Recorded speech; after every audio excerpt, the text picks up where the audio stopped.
BooktUbe and welcome to a new video. So today I'm going to review a year-long reading challenge, which was the Reading Women 2020 challenge hosted by Kendra Winchester. And I've chosen today because yesterday I read probably my last book that would meet any of the prompts. I don't anticipate any more that would fit them, and in truth I've met most of the prompts. There's a couple I failed with. So I'm just going to briefly sort of go through the prompts, show the books that I match the prompts with. I'm not going to go into too much detail over the books because most of them, if not all of them, have full reviews at the time of reading, and I'll post links to those. So the first prompt is a book by an author from the Caribbean or India, and I read Monique Roffey, who is British Caribbean, House of Ashes. And it's a book about a siege of an embassy, a party in an embassy in a non-specific Caribbean island, but it's pretty obviously Trinidad because it sort of echoes real events there. A book translated from an Asian language. Well, this is the book I read yesterday. I completed yesterday, I should say. The Memory Police by Yoko Ogawa, a Japanese author. And it was nominated for various prizes, including the Booker International and the Literature in Translation Prize. I'm not aware that it won any of them. I didn't really get on with this book, to be honest, but I wouldn't rule it out for other people to get a lot out of. I think it's very much a Marmite book. You either love it or hate it, and I'm afraid I really struggled. 3, a book about the environment. Well, I had a couple for this, but I've gone for Barn 8 by Deb Olin Unferth, an American writer, which came out this year. Very funny book. It's basically about a group raid on a sort of battery chicken farm, egg farm, involving sort of huge trucks and things to free the hens and stuff. And it's a bit madcap. They're certainly not professional environmentalists. They're people who are sort of suddenly seized by a passion. But it's very funny and very enjoyable. I'm not sure it's particularly profound, but a good read. Now, here's one of the ones I failed on. A picture book written or illustrated by a BIPOC author. I'm afraid I haven't read any picture books this year. It's not really something that I read. A winner for the Stella Prize, or Women's Prize for Fiction. I read my first Anne Patchett, Bel Canto. Like the House of Ashes, a book set in a siege of an embassy or certainly sort of high political figures. But this is, again, not... I think this is definitely mentioned that it's set in Peru. And again, I think it sort of echoes real life events. But this is superb. I really enjoyed this. The two central characters at the heart of it. One is an opera singer who was brought in to entertain everyone. And the other is a Japanese businessman, because there's a lot of sort of Japanese influence in Peru. And in fact, one of their recent prime ministers, or presidents, I should say, was of Japanese extraction. But this was a really good book, and straight away I went and bought my second Bel Canto book, which I shall hopefully read next year. A non-fiction title by a woman historian. Well, it's not strictly history, but because it sort of goes through the history of science and scientific discoveries, I'm counting it. So this is Lost in Math by Sabine Hossenfelder, who's an American academic. And it's subtitled How Beauty Leads Physics Astray. And it's a really good analysis of how physicists particularly believe that the most simple and elegant equations prove their truth, and that somehow all physical laws follow simplicity and elegance, and there's no reason for that at all, other than a sort of aesthetic sort of self-pleasedness. And it's a really good sort of critique of that mentality, and fits in with my own. I don't believe that scientific laws should be simple and elegant either. Superb. Probably my joint best non-fiction read of the year. A book featuring Afrofuturism or Africanfuturism. Well, this is my first Octavia Butler, Kindred, a book about a 1970s LA woman who is in a mixed race relationship, but she gets sort of zapped back in time to a slave plantation because she keeps getting psychically summoned by a white ancestor of hers, who is sort of, each time she gets summoned, it's because he's done something that's put his own life in danger, which would wipe out her ever being born. But it's really a story about slavery and how the body is, what an enslaved body, the differences between that and the free body in 1970s Los Angeles. It's a supreme piece of work in that respect. The only thing I found off-putting was its style. It's so sort of unvarnished and unadorned. It kept tripping me up in its simplicity, because it's successful, don't get me wrong, but it's bearing the weight of some huge ideas and emotional weight, and sometimes I felt the language didn't do it justice. But, this is an absolute modern classic and everyone should read it. The next one is an anthology by multiple authors. Well, it's non-fiction, and although you can have contributions by both men and women, it had to be put together and edited by a woman. So this is A Game of Two Halves, Famous Football Fans Meet Their Heroes by Amy Raphael. So it does qualify for the prompt. And it's literally what it says. It's sort of celebrity fans of clubs meeting one of the players from their club and just having a chat. And some of them are really inspiring, some of them are very dull.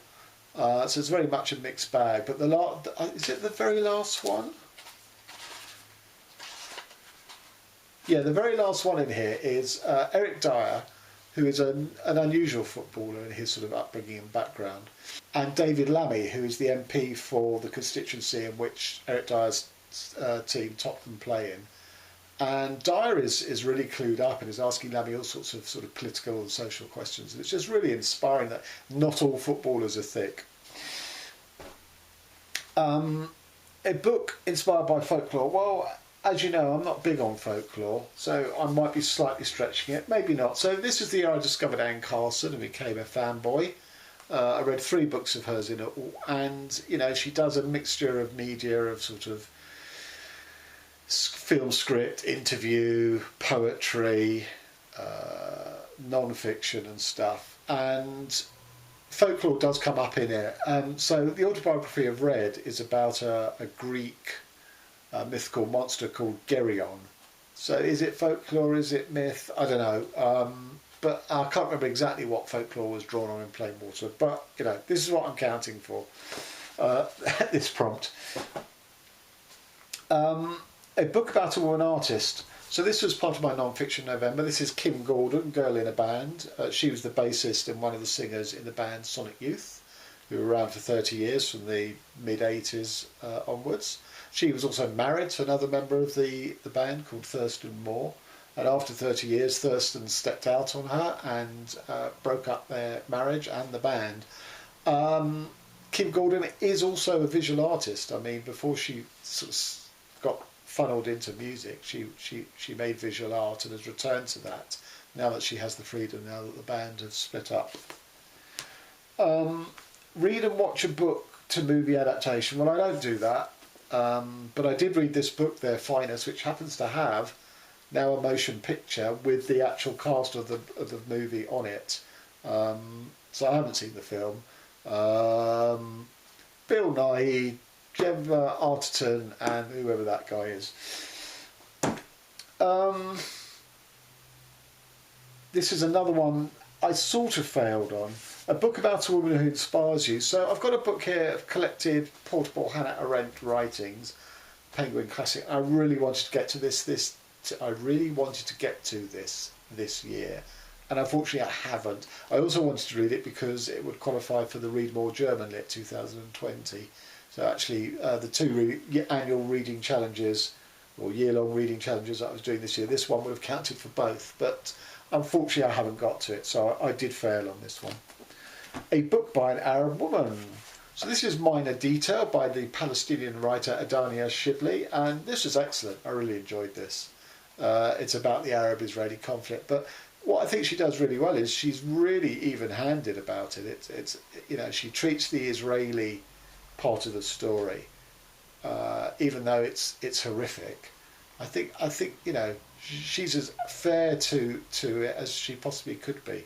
So I really enjoyed this. A book set in Japan or a Japanese author. Well, we return to the Memory Police for that. So that book fulfills 2 prompts here. A biography.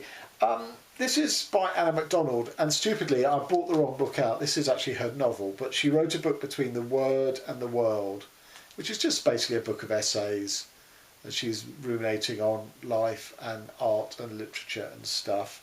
But it sort of takes the form of a biography because it's her literary journey, I suppose. So it's not this Jealous Tide, which is the novel. It's called Between the Word and the World, and I enjoyed it. A book featuring a woman with a disability. I found this really difficult.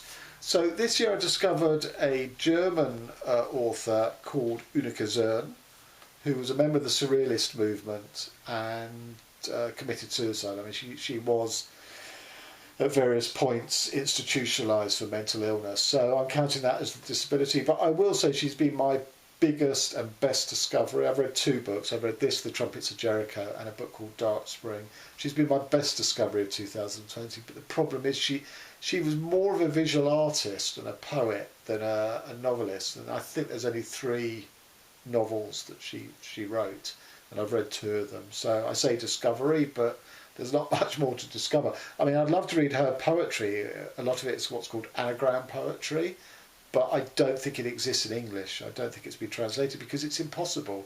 If you're writing poetry based around anagrams in German, to then reproduce that in translation, I think is nigh on impossible, because there are elements of her anagram sort of poetry that are in here, and the translator's note just sort of says, you know, I didn't even bother trying.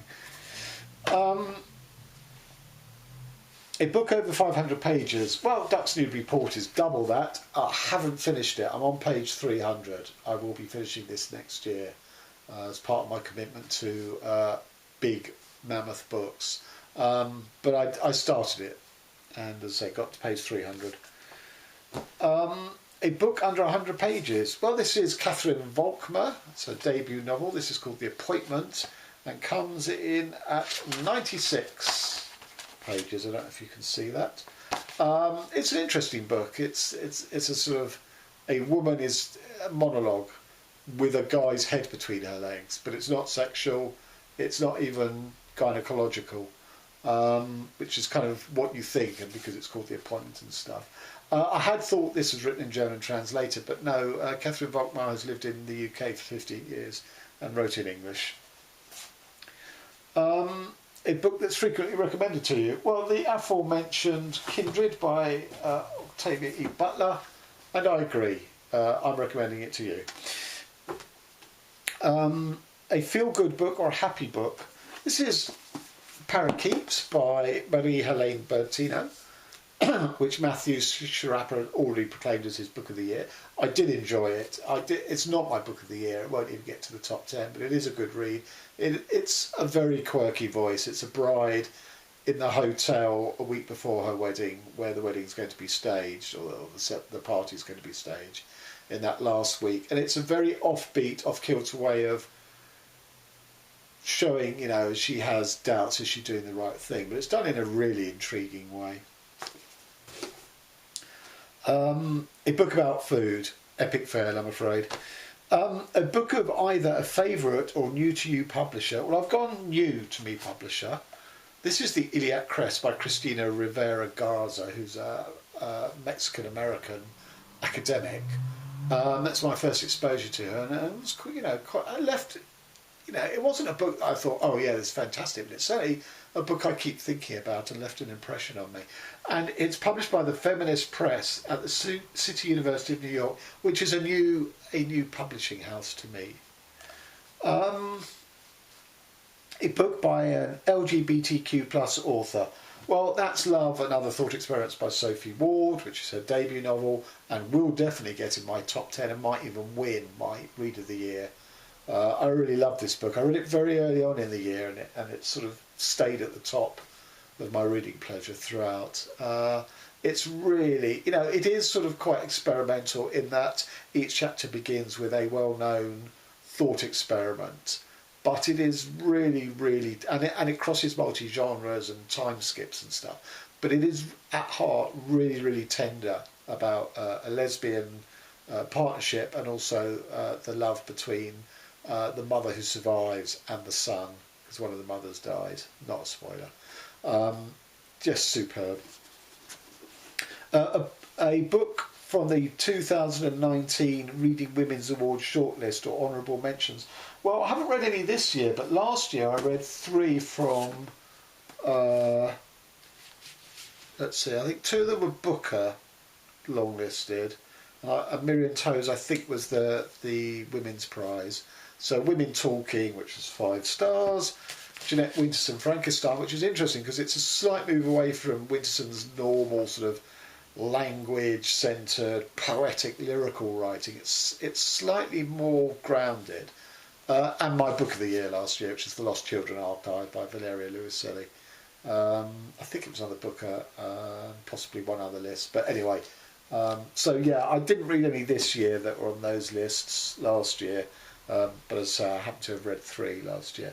So there you have it. Thank you to Kendra Winchester for hosting this. So this year I've read 50, I mean, there'll be a couple more, at least one more book by a woman, because I'm going to finish a Clarice Lispector novel. So I read 59 books by men and 34 by women. So that's about 36% of all, so I should say fiction, sorry. 36% of all books I've read by women, which is, I think, similar to last year. That doesn't include non-fiction, where, strangely enough, this year it's almost 50-50 by women authors and men authors. So, thanks very much again to Kendra Winchester for hosting. Till next time.